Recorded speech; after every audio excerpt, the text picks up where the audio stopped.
Good morning, ladies and gentlemen. It is Saturday morning in America, and I am joined via uh, telephony, as Aldous Huxley called it in Brave New World, the ever brilliant Sophie Le Corre, and we are back to discuss The Marriage of Heaven and Hell by William Blake. And I believe Sophie picked up on an interesting corollary this week of the was it "Wish You Were Here" Yes, lyrics? yes. Do you want me to read the few lines from the song I Pink? think I know them off the top of my head. It's so you think you can tell Have heaven from hell, blue skies from gray, something like that, right? from pain. Hmm. Yeah. Well, that it's very interesting because Pink Floyd is a kind of a nexus hub of a lot of my research interests. He has a very the Pink Floyd has a very unique relationship with Stanley Kubrick. They wanted to do the soundtrack for 2001 Space Odyssey, but Kubrick turned them down, and then he wanted them to do the soundtrack for Clockwork Orange, and then they turned him down. And there's this long history of all these associations between Pink Floyd and Kubrick and many others. Of course, the Beatles and the recordings at Abbey Road and the Alan Parsons Project. It goes on and on and on. Great band. So I'm pretty sure they would be familiar with this poem of Blake's because they were into like a lot of dystopian literature. Like the album Animals is uh, based off of George Orwell's 1984. So I assume they read a lot of Huxley, and if they read Huxley, then they knew Blake. That's really probable because I don't know if we mentioned this before, but William Blake, and especially this poem, The Marriage of Heaven and Hell, had a huge influence on rock music. Oh yeah, yeah. It's it's untold. I just Googled William Blake and Pink Floyd just to see if, because I'd never looked before. And I'm at the Wikipedia page. I thought something came up. It's there. I'll have to go deeper into it. But what we should do is go deeper into the poem. We left off last time. I believe we were going to finish off this section. We have this little section at the end here, the ancient poets. Would you mind reading that, Sophie? Okay, I hope my French accent will not ruin it. No. I think people listen because of your French accent.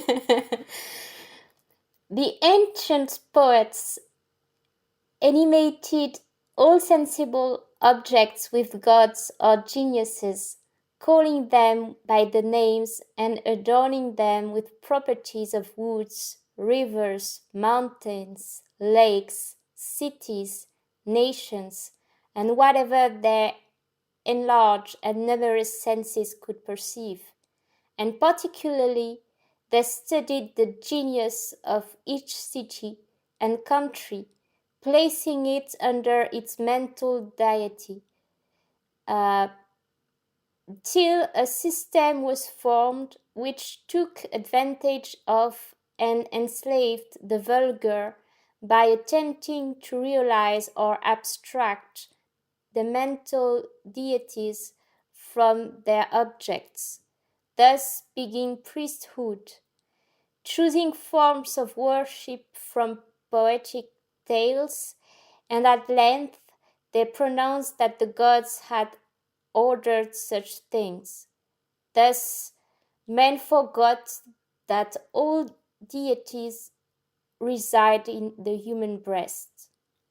You must like that line because it sort of vindicates the Jungian reading you've been doing of this entire poem, doesn't it? Yes, that's how I interpret it. Well, it's hard to deny that, right? I mean, he's saying right there that the deities don't exist outside of the mind.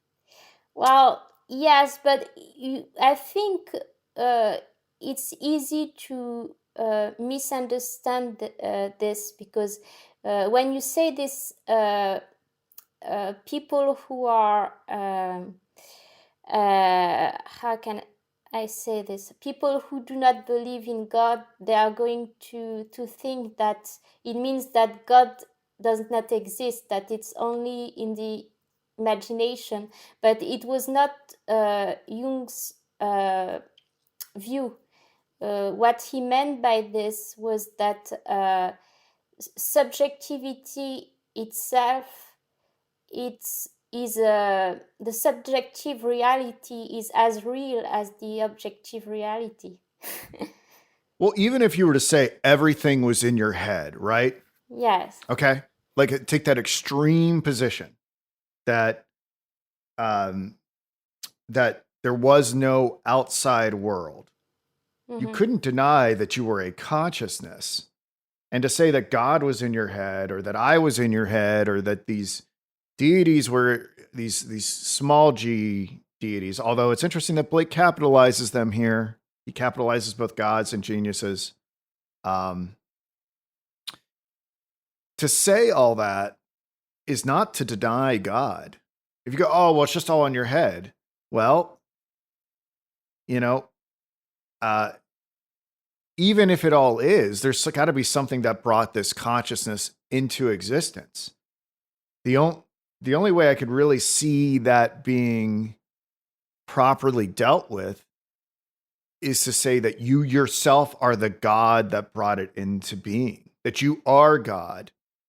And that seems to me to be kind of a reversion to the basic Luciferianism of of Genesis, that ye shall become gods or whatever.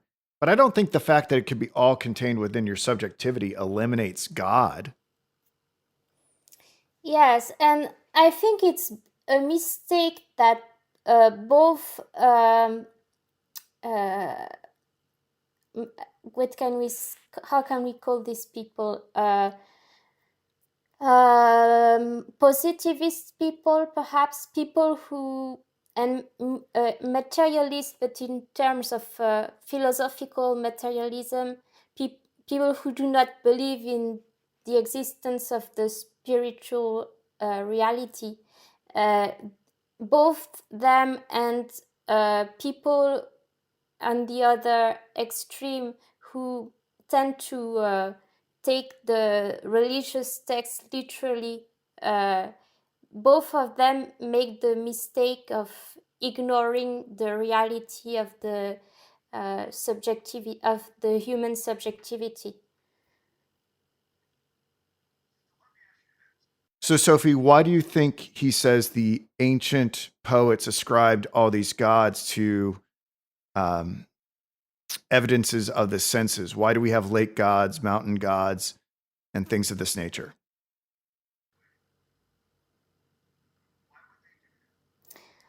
I think the way I understand it is we kind of lost this ability uh, to see this because of uh, critical thinking. We, especially in Western civilization, uh, we we learn to use our rational mind to explain the physical reality, and as a consequence we lost our ability to perceive it like a child.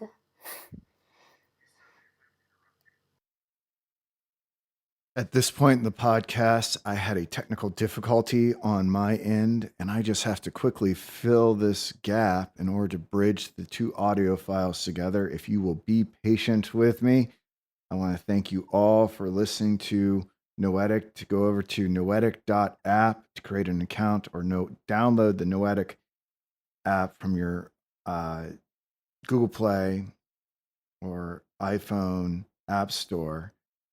I really appreciate that. And enter into the conversations over there so you can correspond with us about the different subjects that we talk about. All right. Without further ado, I will edit this so that we rejoin the discussion right about now. And we're back. We had a slight technical difficulty there, and I believe during the time that I was fixing my computer, Sophie found this passage within the text on Blake and Hume. Is it right that you would like to share with us? Well, I read the book I'm talking about at each episode because I read it as a preparation for this discussion of this poem, Blake, Hume, and the Collective Unconscious by June Singer. But I didn't learn much from what I read during the pause we made. He was talking about how Blake lacked knowledge about paganism and that he did not understand where mythology came from. That's the opinion of the author of the book. Well, how does he contradict what Blake is saying? Because he's saying something to the effect that these things are coming from within and are projected upon the sensible reality. The thing that's interesting, you mentioned something about how our critical thinking prohibits us or inhibits us from actually doing what these ancient poets were doing. I guess the question is Blake trying to say that the ascription of deities to lakes and cities and nations is that somehow wrong? Was that somehow done in error? Or is he trying to say that there's something, if there's something, there's some voraciousness to that? Not voraciousness, veracity to that this is, we're just because the ancient poets projected these gods and stuff like that onto naturally occurring phenomena, that doesn't mean that somehow the gods aren't there in our consciousness, and that, I mean, what I guess the author of the book you're talking about, how does he account for mythology, and how does it contradict the way that Blake is talking about it? As you said this, I had an idea. Maybe I'm not going to answer exactly your question, but oh, you don't have to. You don't have to. it made me think about the philosopher I talked about in previous episodes, Nikolai Berdyaev, who was a Russian Orthodox Christian existentialist philosopher who immigrated from Russia to France in the 20th century. And he's one of the main philosophical concept he elaborated was objectivation. And in his opinion, objectivation was a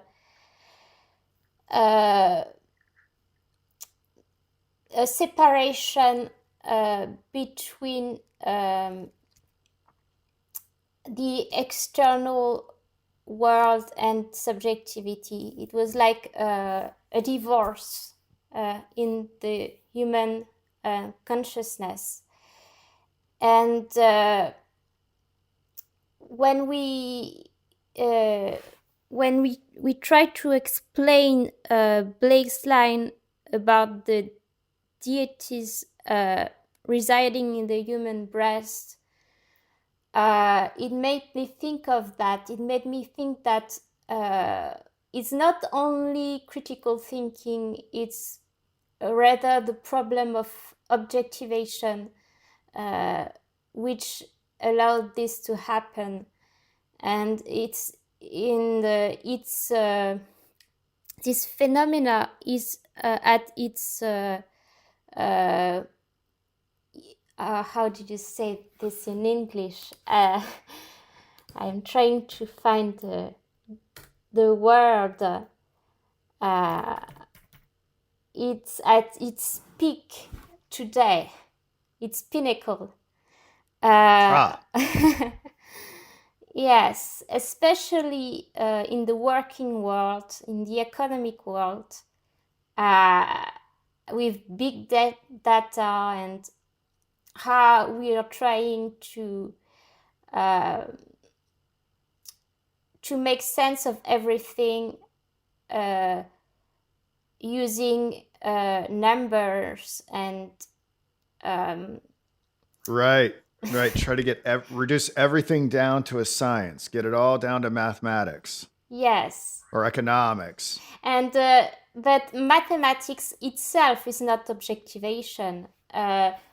This afternoon I had a guitar class with my guitar teacher, and we talked about how mathematics was at the time of the ancient Greek philosophers, famous and ancient Greek philosophers. Mathematics was a divine science. It was a religious discipline to them.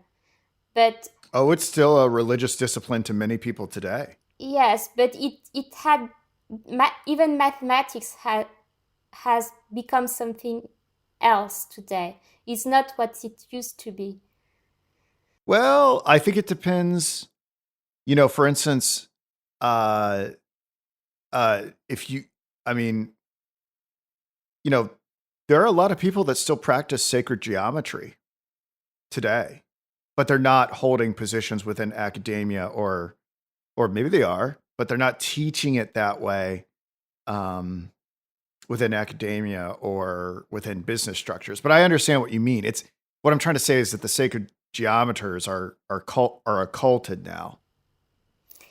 Yes, but there are a minority of people today where today mainstream mathematics is about engineering and economics, and it's about building objects and counting money.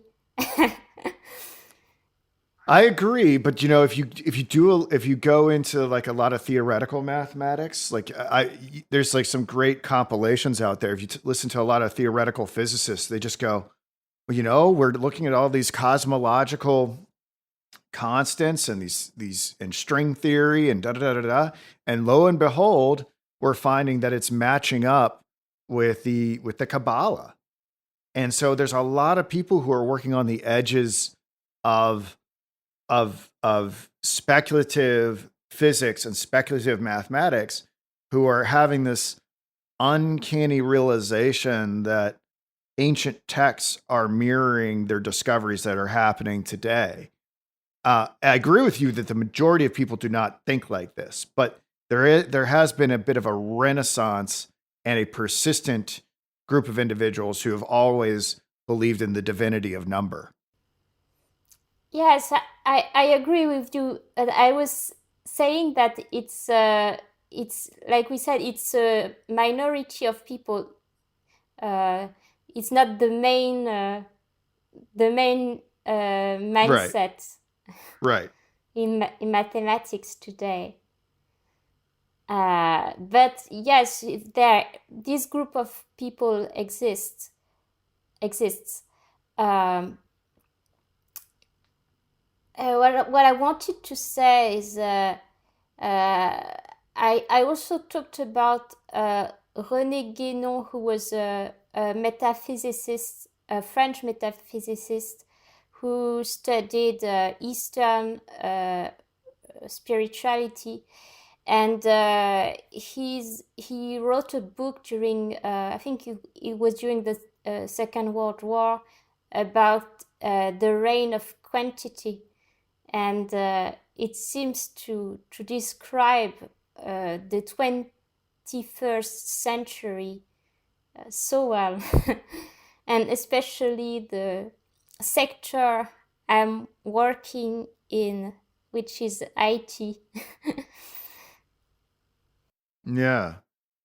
Yeah. Well, so do you think that Blake would think it's a good thing that our consciousness at a point in the past more easily turned sense data into poetic deities? That we've lost something essential? Or did he think that this was an error? I think Blake wants us to look at everything that is occurring in the phenomenal realm as a portal to the infinite. But this is something else. When he's talking about these ancient poets that are seeing gods and geniuses being just, I suppose, understood to be attending spirits, that the world is mythologized in such a way, or would he see that as a barrier to the infinite still? I think, and from what I've read during the technical pause break, was that Blake was not criticizing the former belief in geniuses and deities, but what he was criticizing was the systematic thinking about it and labeling of putting labels on these beliefs. And yes, it's more about the priesthood that yes, generates that. And also he was So let me follow this up. As a Jungian, do you understand these gods or geniuses to be the archetypes of the mind? Whereas these ancient poets were ascribing gods to things. Would Jung speak? Would Jung talk about these being archetypes? But then, if that's the case, do the archetypes apply to things like woods and rivers, or they only really apply to individuals, right? Like the hero or something like that? I don't know my Jung well enough to know if the archetypes can be associated with sense data like this. I wanted to say something, and did I interrupt your train of thought? Yes.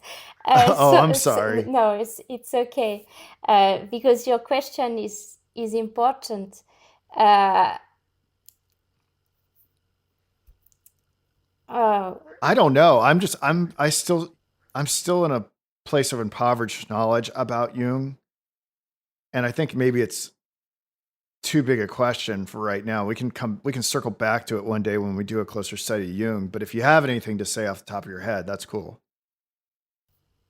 I had something important to say about the priesthood and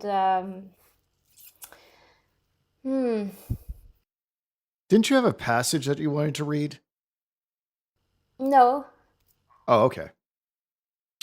Well, we can move on, and if it comes to your mind later, we can come back to it. Okay. All right. Do you mind if we proceed to the memorable fancy part? Oh, okay, I remember. Oh, okay, there it is. All right, yeah, hit us and with it. It's what I read from the book when we were interrupted by the technical problems you had. It's that in Blake's mind, the priests were playing the role of mediators between people and the gods and geniuses. Right. And I think that's the problem that Blake had. Is he thought that people should be directly connected to the religious world, and that they did not need any mediators. Well, I think the situation's analogous with when we were to our discussion of mathematics and physics, right? Like we have all these people who interpret mathematics and physics for us, and they themselves might be cut off from the divine understanding of their perception of reality, and they cut us off from it. So there's this priesthood that actually does a disservice to the class that it's administering to. It's actually denying the infinite of reality and preventing people from seeing it. So I think there's an analogy there with our modern times. And I think even Christ said something like this about the Pharisees. The Pharisees, yeah. Pharisees, sorry. He said that he was closing the door of heaven and preventing people from entering into it. He said that they were preventing people from entering into the kingdom of God.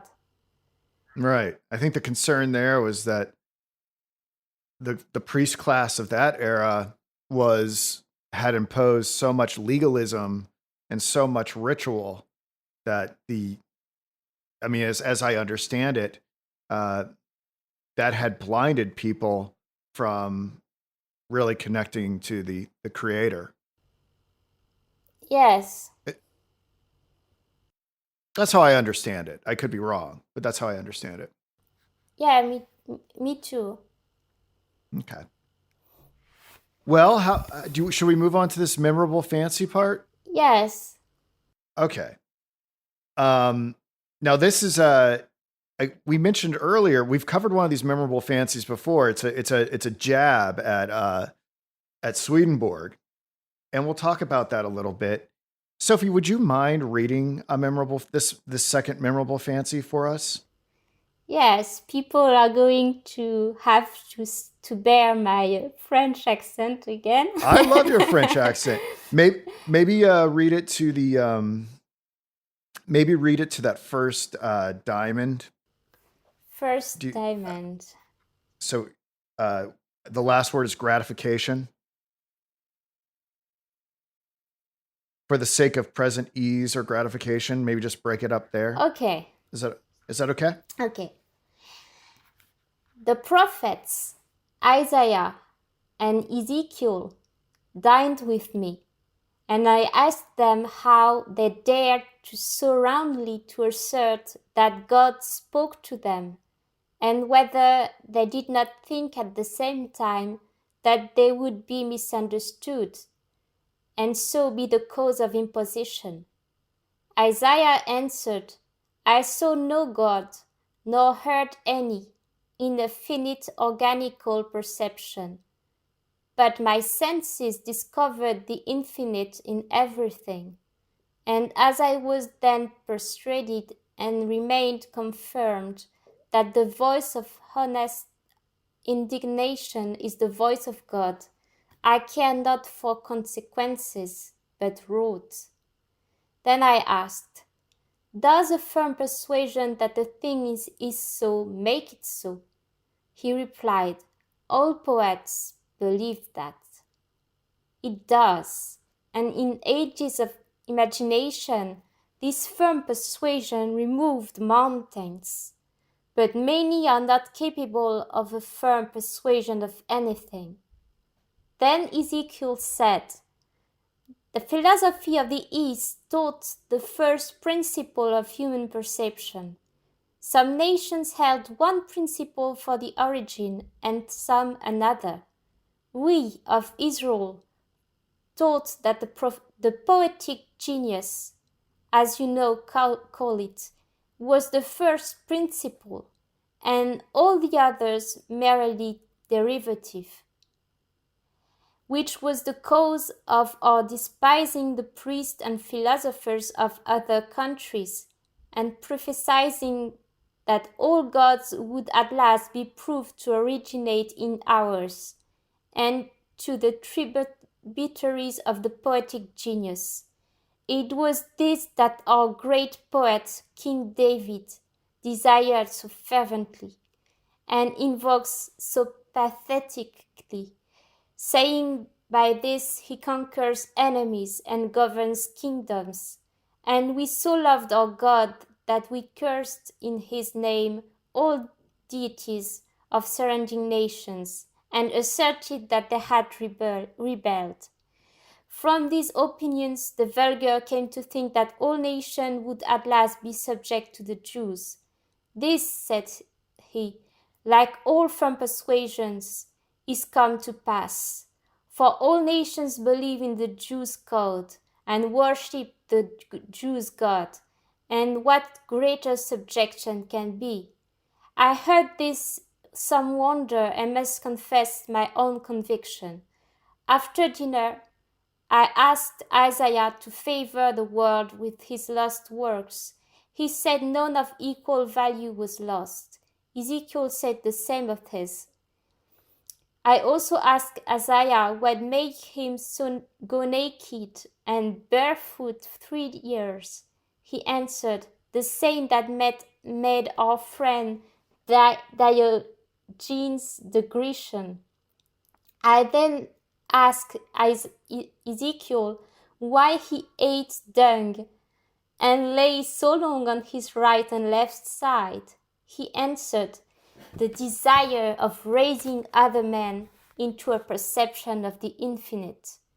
This the North American tribes practice, and is he honest who resists his genius and conscience only for the sake of present ease and gratification? All right, there's a lot to unpack there. I have to say one of the things that, by the way, great reading, Sophie. I have to say one of the things that I have come to love and hate about Blake is that he does have such a command of the Bible that he can insert things about the prophets of Isaiah and Ezekiel that are true, that the probably the average Christian is not aware of. But he also mixes it with his own interpretation. And if someone is not closely reading the Bible, I think it's very easy to get a skewed perception about what actually occurs there. So what I've particularly liked about going through the marriage of heaven and hell is these little details like Ezekiel eating dung or going naked. Like this is stuff that had escaped my glance the couple times I read the Bible. So I had to, it causes me to go deeper into it so I can, I guess, air quote, fact check Blake on some things. But we'll get to that later. What I wanted to do is just talk a little bit about, since this is the second memorable fancy, I wanted to read two passages from Swedenborg's the second memorable relation, and maybe we can take a step back and think about what's going on with what Sophie just read and what's going on with Swedenborg and see if there's some sort of connection. So Swedenborg witnesses, so just basically in the second memorable relation, Swedenborg witnesses two Satans and two angels debating God. The Satans see nature as God because they dwell in sensuality, whereas the angels can rise above sensuality. Even when the Satans are escorted to heaven and witness all its wonders, their understanding is closed up. They cannot grasp God in heaven. So here's an example of that. When the angels had heard this, they replied, "You talk in this way because you are merely sensual. For all who are in hell have the ideas of their thoughts immersed in the bodily senses and are unable to raise their minds above the senses. We therefore excuse you a life of evil and a consequent belief in what is false, have so far closed the interiors of your minds that with you any elevation above sensual things is impossible unless in a state remote from your evils of life and falsities of belief. For although Satan can understand truth when he hears it, just as well as an angel, he does not retain it because evil blots out truth and introduces falsity. But we perceive that you are now in a state remote from evil, can therefore understand the truth we are presenting. Therefore, give attention to what we shall say. So, I mean, there's a lot more to the second relation. I have it recorded on the Noetic YouTube channel, and I'll put it on the Noetic app and everything like that here soon. But we at least in Swedenborg's thing, we have a condemnation of people who are just dwelling in the senses, and then we have Blake, who seems to be making the case that one can be immersed in sensuality and still be elevated above it and tapping into the infinite. But this raises an interesting question about whether or not through sensuality, Blake is tapping into the true God or a God of his own creation. What do you think about all this, Sophie? I don't have an answer to this question right now. I think I could talk about it when Blake is probably going to talk about the sensations and how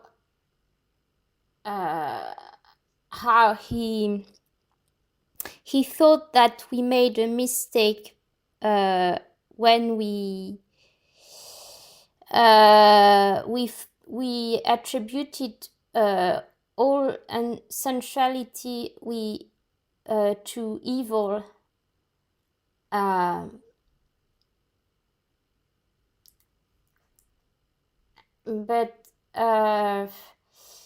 Well, I think what Swedenborg is trying to say is that if you see nature as God, which is kind of what Blake is intimating, is that nature is a doorway to the infinite, and maybe so the natural world and the supernatural world are so blended together, we end up with this panpsychic perspective. And what Swedenborg's trying to say, I think, is that no, you've got to rise above nature, and there are higher levels of reality. And the fact that you keep equating God to nature, the infinite to nature, shows that there's something devilish going on, and you really haven't overcome your sensuality. Yes, but I'm not sure this is Blake's opinion. I think Blake, on the contrary, on this particular subject, is close to Swedenborg, because I don't think he says that the natural world is divine. I think what I understood from this poem is, and what he's saying in previous chapters, is that actually the natural world is part of the soul. So it's quite in, and this would be similar to Swedenborg, because I've listened to a podcast about Swedenborg recently, after we started studying this poem, and I've heard that it was his opinion too. So I don't think Blake was a naturalist. Do you say this in English? People who believe that nature is God. I don't think it was what he said in this poem. That's my interpretation. I think what he said that was that nature is part of the soul. Well, then we're back into this question about how many things actually exist, right? Yes. Like how much is just occurring within the subjectivity. And if, to revisit the earlier conversation, if nature is part of the soul and it's part of our subjectivity, and nature is a portal to the infinite, then the infinite is collapsed within our soul, and God is dwelling within. Do we collapse back into this perspective where we are the God of our own reality? Right? And this is the potential Luciferian concern from a more traditional understanding of the Bible. Whether it's right or wrong, it doesn't really matter. I mean, if this is what Blake believes, this is what Blake believes. I'm just saying that it seems to keep coming around to that. Now, did Blake actually believe that there were higher planes of reality, like a celestial realm, that one could pass on into or even have a divine revelation of, that had an objective existence outside of his ego or his subject or whatever, or his consciousness or whatever you want to call it? And I think, I'm not some kind of Swedenborg expert, but I think Swedenborg wants to maintain that objective reality of those things. But the relationship with Blake and Swedenborg is very complicated, because Blake at times would affirm the very basic teachings of Swedenborg, and then he rebelled against them. And I think what we're reading is during a period of rebellion, Yes, that's what I read too, that he wrote the marriage of heaven and hell during a period of rebellion against Swedenborg. And look, I'm not some big advocate of Swedenborg. Like I find Swedenborg to be kind of strange. Okay. Like, I don't know exactly what's going on with Swedenborg, but I have reasons to doubt the veracity of his revelations, not only, and also biblical concerns as well. But he does write a lot about it. He seems to have been very convicted by it, and he seems to have persuaded a lot of people. So, Swedenborg's an interesting character. I wanted to maybe start addressing this memorable fancy. Yes, it's a very important part of the poem, in my opinion. I think it is very important in order to understand the whole poem. Well, let's crack it open. So I didn't really have much to say about this first part. The prophets Isaiah and Ezekiel dined with me, and I asked them how they dared so roundly to assert that God spoke to them, and whether they did not think at the time that they would be misunderstood and so be the cause of imposition. I mean, it's a big claim that he's talking to Isaiah and Ezekiel. I'm kind of like, yeah, okay, sure you did, but I didn't really have anything. What I mostly had to say comes from in the next paragraph about Isaiah's call. Yes, when I read this, I immediately thought about, and I mentioned this in a previous podcast, in a previous episode, I immediately thought about Jung's Red Book, because in the Red Book, Jung is talking to biblical characters as well. Right. He has a spirit guide named Philemon. Yes, and he's also talking to what I always forgot the prophet's name. And Salome, who was the young girl who danced, and as a consequence, John the Baptist was killed. The story of how John the Baptist was condemned to death. Mm-hmm. And so there is the character of Salome who appears in Jung's visions. and she's with the prophet, and I always forget the name of this prophet. Ah. Well, look it up. Yes, I'm just Is this it? looking at it.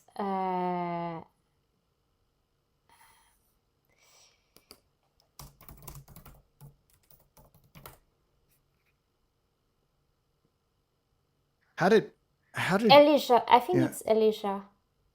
Elisha? I Yes, guess which yes. And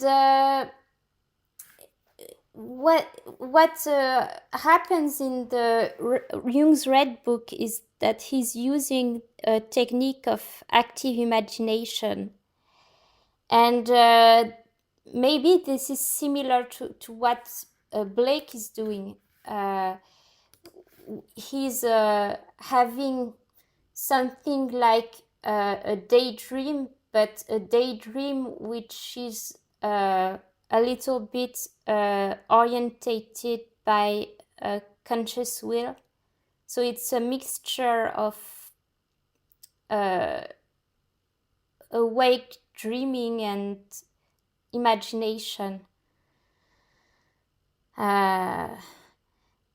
And it's like, for instance, you see it doesn't have to be biblical characters. You can think about a character in a fairy tale. For instance, you think about the Little Mermaid, and and you imagine you have a conversation with her, what she would say. And I think that's what Blake is doing. And so, but the question is really the character, what the character says, the result of imagination, and what is the nature of imagination? Is imagination only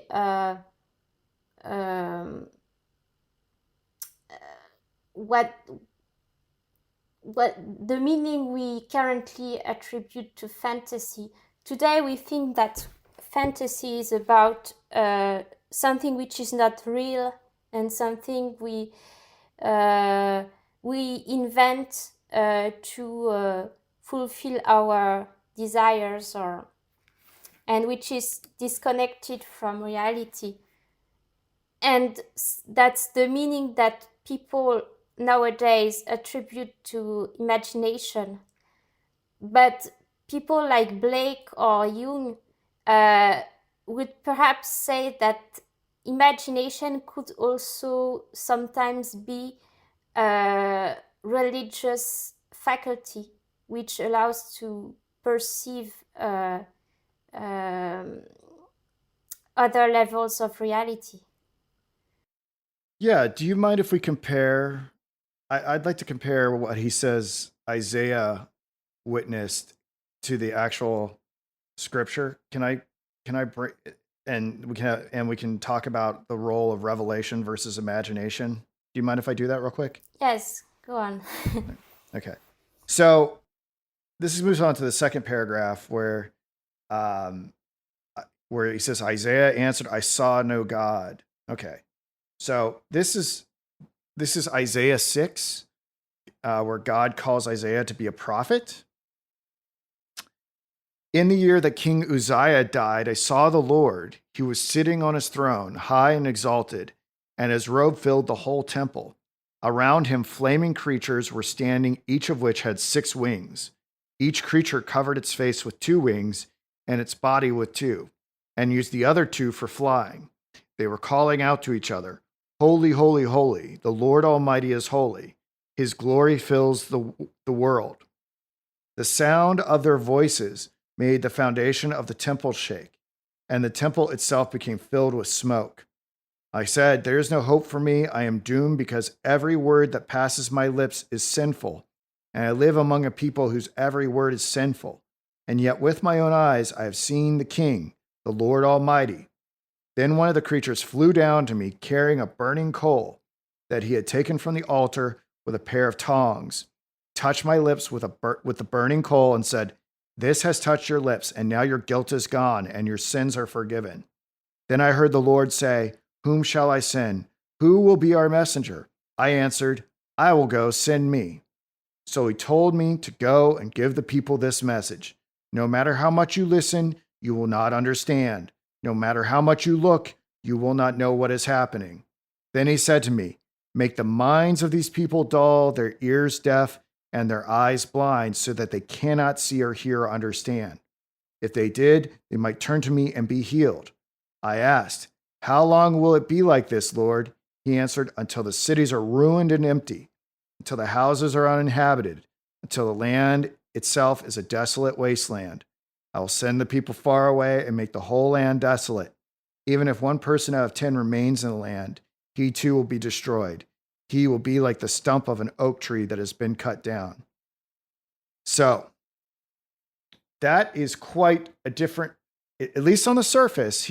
Now Blake is saying, Isaiah answered, "I saw no God nor heard any in a finite organical perception, but my senses discovered the infinite in everything, and I was then persuaded and remained confirmed that the voice of honest indignation is the voice of God. I cared not for consequences, but wrote." Okay, we got what Isaiah is recording in his vision or his revelation is very different, at least on the surface, from what Blake is saying. Is it not? I mean, he's talking about in the passage I just read from Isaiah 6. He's very clearly saying that he engaged with God directly and angels. He saw God. He says he saw God or spoke with God. And Blake's saying, "No, I talked to Isaiah and he said, no, I didn't really see God. I saw the infinite." So we have we kind of have a choice here, it seems, about which we're going to believe.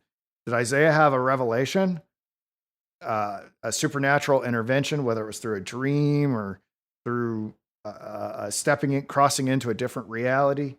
Or did he merely just perceive nature and come in contact with the true nature of things? What do you? It seems irreconcilable here.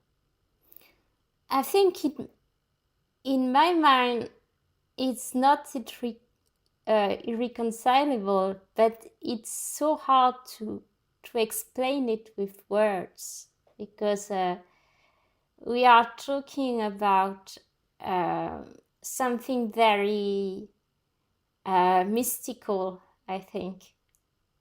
And these things are full of paradoxes, and it's really difficult to explain them with words.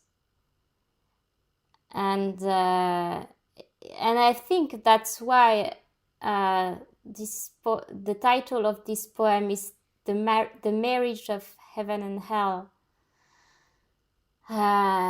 It's about a paradox, and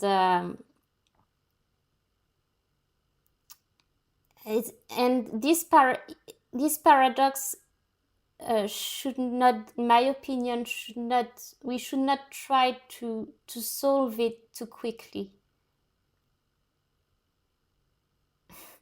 because go on. Because the answer requires something from us. Yeah, I'm not in a rush to come to a conclusion or solve it. I just want to present the tension here between what Blake is presenting and what, if he's going to invoke biblical prophets and put words into their mouths, I think it's important for people to understand what the Bible actually says about these things, because there are a lot of people who would read William Blake and not go and actually read what Isaiah said. So all I'm really trying to do here is compare and contrast and direct people's back, because I think what could happen if people read the Blake first and they think, oh, this is a correct sort of paradoxical theological approach, then they're going to start thinking the Bible says these things when it at least on the surface does not. Yes, I agree with you that Blake poems should not be taken as theological, a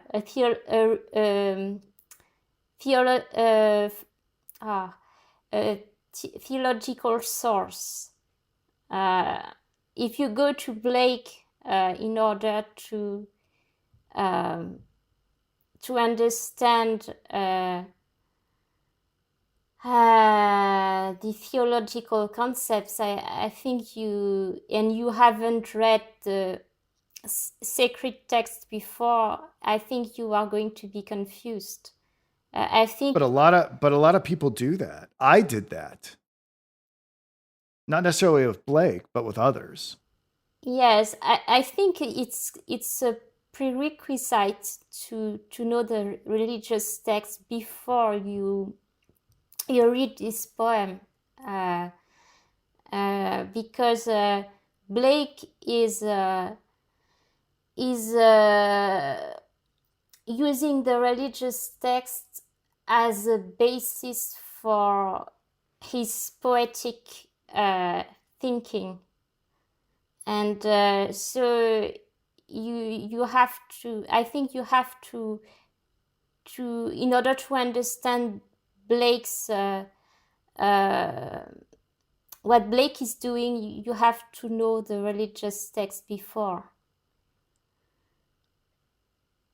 Yeah. Well, I have to say, like I said earlier, Blake forces you, if you believe in the Bible, Blake presents enough problems that you have to go back and learn the fine details. Like I didn't really know. Like if you asked me, hey, if you 2 weeks ago you had asked me, hey Luke, how exactly was Isaiah called? I would have been like, I don't remember. And so I was like, when he brought up Isaiah and this and his encounter with God, I was like, I bet I should really know that. So it forced me to look back at it. You know what I find interesting about this is that he doesn't call Isaiah and Ezekiel prophets. He calls them poets. Mm. And that, I think that's a really significant thing. Like I've never considered biblical figures to be poets.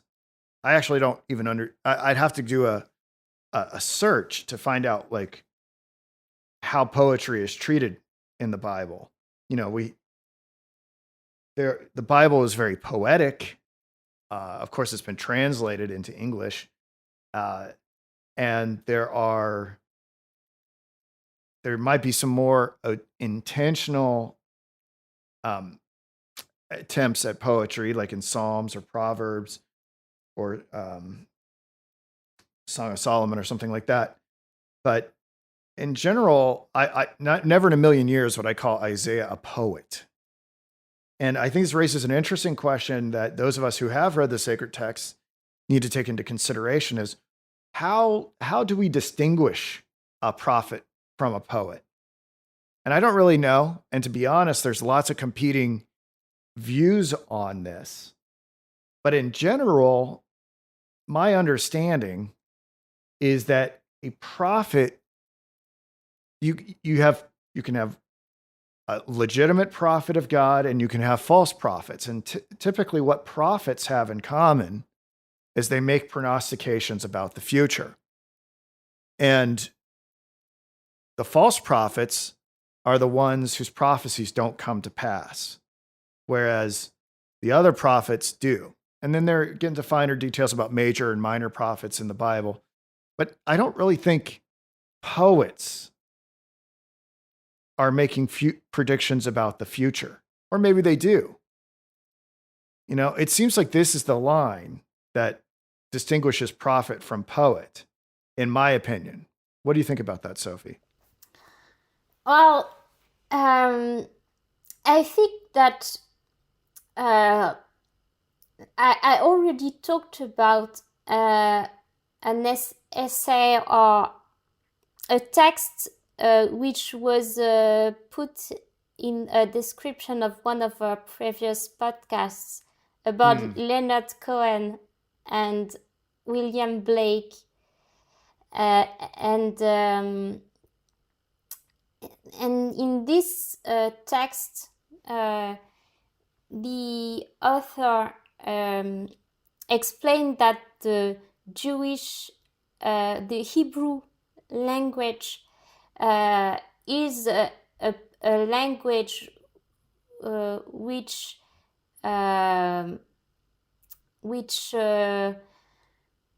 cause poetic thinking, because every word has multiple meanings.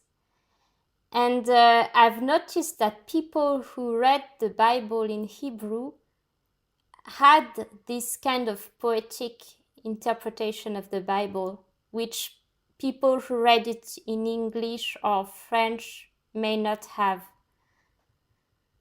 And the 3 people I know who read the Bible in Hebrew are Swedenborg, as we said before, Leonard Cohen, and Annick de Souzenel, which is a French woman who is still alive and which we talked about in previous podcasts as well.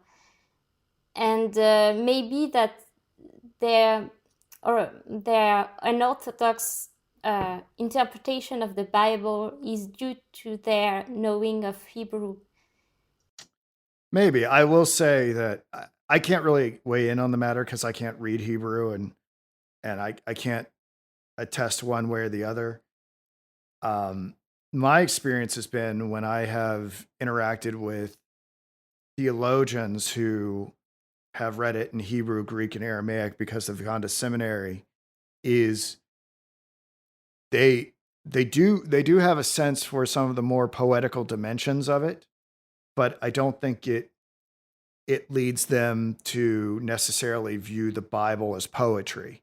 I think it may enhance the poetical dimension of it, but it doesn't take away from its literalness for them. And in fact, going back to the original languages actually might make it even more literal and less poetic on the whole, if you can measure these things.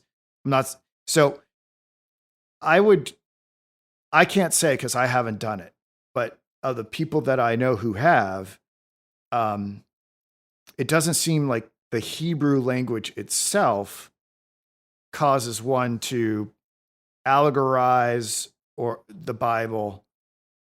It seems like there's a pre-existing ideological bent that would, if you go into reading the original source material with a certain ideology, you'll kind of get what you're expecting. You understand what I'm saying? Like, if you want to go into reading the Hebrew Bible as an allegory, you will. And if you want to go into reading the Hebrew Bible as the actual transcription of history and events, you'll go in with that. And some people can flip, but I think in general, it's what your pre-existing ideology determines your use of Hebrew. Does that make sense? Yes, on some level, yes. I agree with you. On some level, this is true. And that's the problem of reading religious texts in general. How much ideology is, and what you learned from others is influencing your own perception of the text. Right. I mean, I know people who haven't read it in Hebrew who just read it in English, right? And like someone like Neville Goddard. I mean, I'm not like a big scholar on Neville Goddard, but I've had friends say, "What do you think about Neville Goddard?" And so I've had to look into him. And he is at the outset, he has made an assumption in regards to biblical interpretation, one that I disagree with. And then there are other people who also make at the outset other biblical interpretations. So even the English language, how you read the Bible is going to be determined by the outset of your assumptions. In my opinion. I don't know. I'd have to, to be honest, I have to learn Hebrew to know for certain. Yeah. I know a little bit. The little bit of Hebrew I do know, because I have a interlinear Bible that allows you to look up Greek and Hebrew and stuff like that. I'm in a little bit of experience that I have. It makes me a little bit more inclined to interpret it literally, a little more. But I also know, and I've also seen that there is another layer that the English language doesn't capture if you don't know the Hebrew. Yes, and I think I don't know much of Hebrew myself, but I've read how some people interpret the religious text based on Hebrew, the Hebrew language, and I've read that the letters in Hebrew are in themselves sacred. Yes, they're like ideograms. They're like almost like hieroglyphics. Yes, so it means that when you read the Bible in Hebrew, you should not only read the sentence and interpret. Right. You should also try to interpret every word and every letter in every word. I know. Yeah, that's what I'm talking about, is that there's this dimension to it that is hidden from us by not having it in Hebrew. So I would agree with that. There are some people, I think, who believe that the first word of the Bible in Hebrew, I believe, I'll have to look it up, but who believe that the letters that are used, I believe, in the first word of the Bible point to Christ. I think I'm not. Don't quote me on this. I'd have to look it up. But there are people who believe that the actual letters themselves are indicating Christ. So, which is kind of astounding if you think about it. Yes, I mean, it's a whole thing. People can look it up. It's a whole thing. And as we talked about Leonard Cohen, when I read this part of Blake's poem about King David being a poet, Yes. it immediately made me think about the Hallelujah song. Yeah. David played us song to please the Lord. Yes. How's it go? Yeah. I've heard there was a secret chord that There you David played and it pleased the Lord. But you don't really care for music, do you? Those guitar lessons are paying off in our podcast. You made a recording of that song, didn't you? Oh, lots of recordings. Yeah. I remember liking it.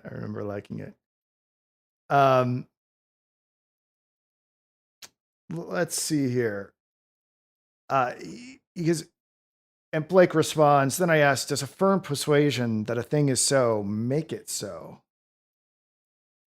And he replied, all poets believe that. What do you think's going on there? Does a firm persuasion that a thing is so make it so? I guess we're getting more. Yes. We're getting more of this idea that reality is in the mind. And if we can be persuaded of a thing, it exists for us in our mind, and that's okay. That's okay. Because ultimately there's this interconnection between mind, matter, and the infinite. And if we're persuaded differently, then it all sort of changes, and that's okay. There's not some great violence done to the external world or to God if our persuasion should change. I think Blake is very much proto-romantic here. The attitude he's describing is very much the attitude of the romantic hero that we saw in literature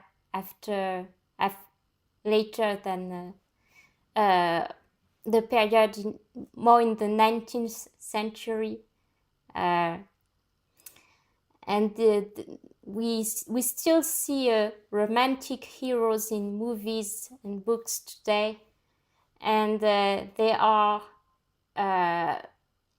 characters who are outcasts and who value their own subjectivity and feelings against the pressure of society, because society asks them to be reasonable and to control their emotions. And if we take a modern character, I've read people say this, and I agree with them. If we take the character of Dr. House in the House MD TV series, he's a bit of a romantic as well, because he's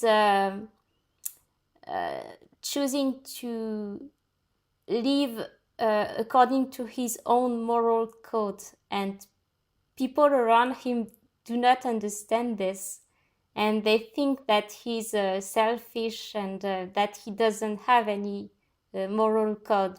But when you dig deeper and try to understand his psychology, you understand that he actually has values which are very firmly affirmed. Right. I've never seen the show, but I've heard good things about it. Yeah, so it's a very controversial character.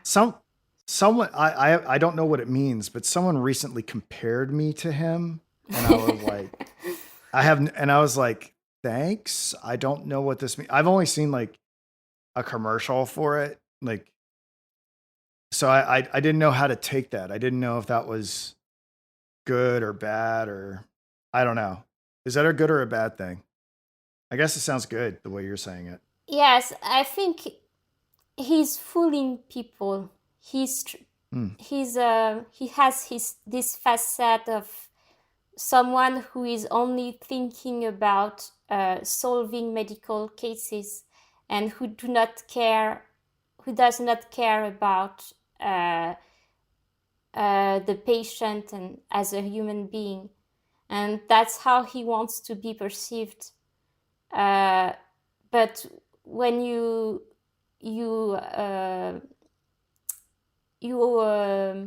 observe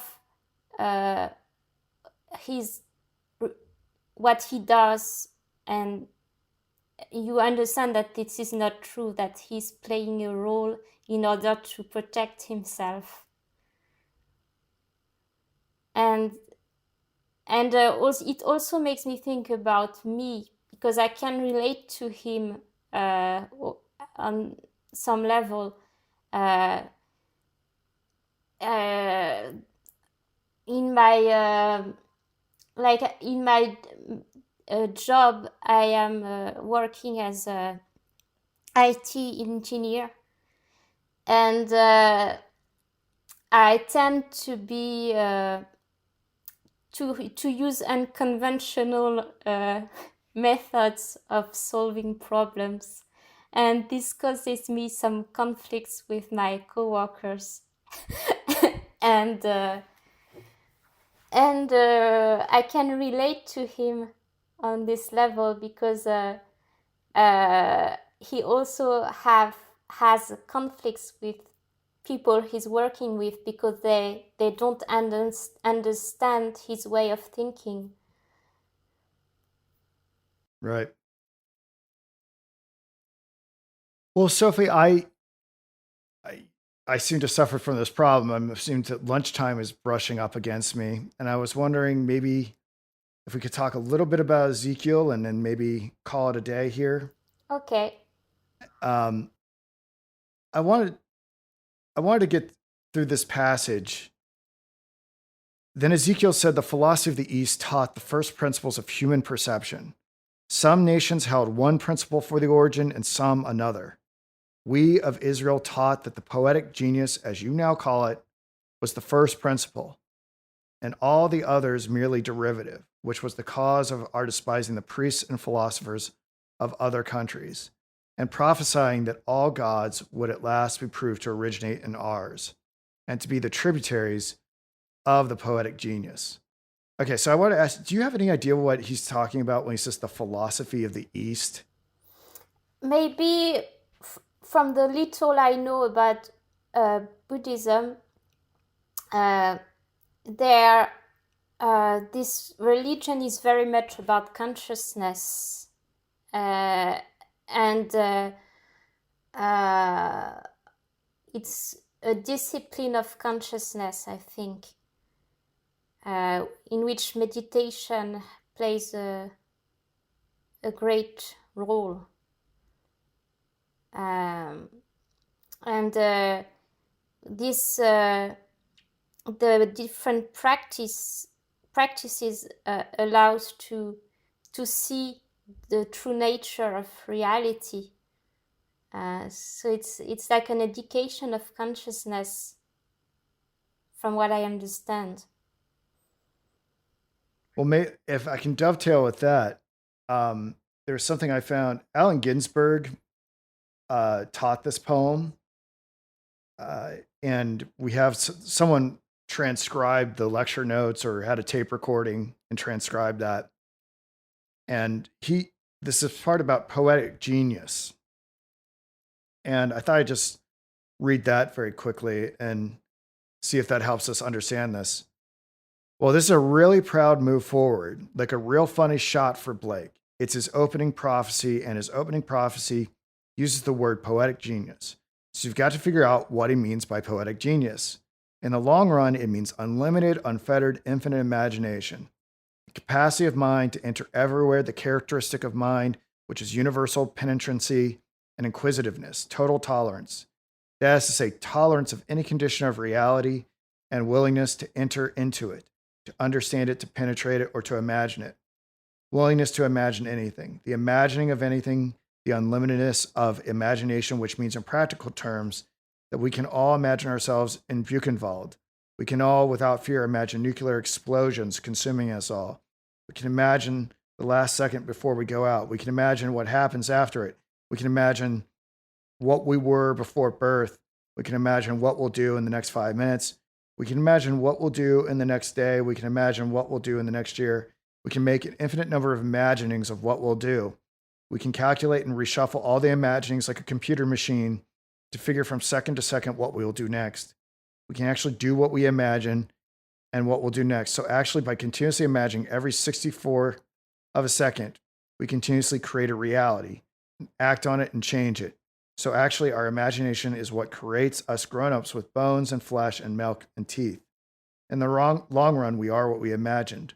The true man is the source, he being the poetic genius. There is no other universe beside the one we hold in our minds, and the universe we hold in our minds is the universe that we have interpreted, and our interpretation of the universe, that is to say, we all interpreted things such that we wound up in this room, sitting at these desks, talking about Blake, and our interpretation is what solidifies various different realities and desolidifies them and improves them or changes them. So, I mean, I think we've kind of covered is, I think our interpretation of what Ginsberg is saying, what poetic genius is, matches what we've been talking about all along here. And I'm still not certain how it fits in with Buddhism. I think we're onto something with that, but I just don't know enough about Buddhism to know about the role of imagination in Buddhism. But I do think you're right that there aren't firm distinctions between the material world and the immaterial world of of consciousness in Buddhism? Yes, I must admit that there are many things which I do not understand in Buddhism. I've tried to learn a little bit about it, and I'm very puzzled by some problems in Buddhism, and I don't think I understand them. And one of the problem is it really saying that only the natural world exists? And the second problem I have not really understood is the problem of individuality, because I think that what the religion says is that if you realize that individuality is illusory, then it means that it will save you from suffering. But it's I think it's more complicated that we would immediately think about it as Western people who have been influenced by Abrahamic religions. I think we struggle to understand this way of thinking. Well, it seems like Blake wants us to rethink our Abrahamic traditions and just, I mean, essentially, he's saying, no, the philosophy of the East got it right first. And then we, Israel, we're essentially teaching the same thing, except we're calling it poetic genius now. I don't think that's what the sentence meaning is. Okay. I think what he means is that the different religions have conflicting opinions about the origin of all things, and what he means is that in his opinion, well, not really in his opinion, but in the Jews' opinion, the main principle, the first religious principle is the poetic genius. Well, yeah, you know what? I think we'll probably have to pick it up there next week, if that's okay, Sophie. Yes, we could do this. I've got family in town and I need to eat some lunch, but yeah, we covered a lot. We both did and did not cover a lot of ground. I mean, it's interesting. We've taken a very slow approach to this poem, but I think it deserves it. You know, when I first asked you, I was like, hey, do you want to do this poem? I thought we'd knock it out in like 3 episodes. It's like, we're going to be doing this for a while, which is okay. I like talking about it. Yes, it's so dense. Yeah, it is. All right. Thank you so much, Sophie. Thank you. All right. Goodbye, everyone. Goodbye.